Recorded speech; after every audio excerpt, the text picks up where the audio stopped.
सांगली मिरज कुपवाड शहर महानगरपालिका क्षेत्रात अनधिकृत बांधकामे आणि अतिक्रमणांविरुद्ध महापालिका प्रशासनाने अत्यंत आक्रमक पवित्रा घेतला आहे।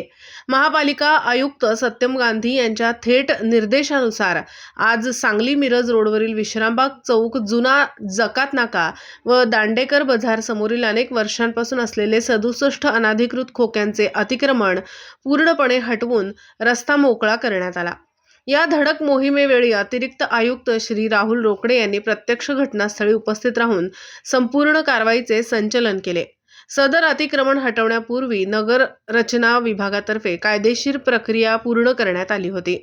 उपायुक्त साप्र श्रीमती अश्विनी पाटील यांच्या मार्गदर्शनाखाली सहाय्यक संचालक नगररचना श्री हनुमंत मारनूर यांच्या पथकाने महाराष्ट्र प्रादेशिक व नगररचना अधिनियम 1966 आणि महाराष्ट्र महानगरपालिका अधिनियमातील विविध कलमान्वये संबंधित सर्व 67 खोकीधारकांना पूर्वसूचना नोटीस बजावली होती।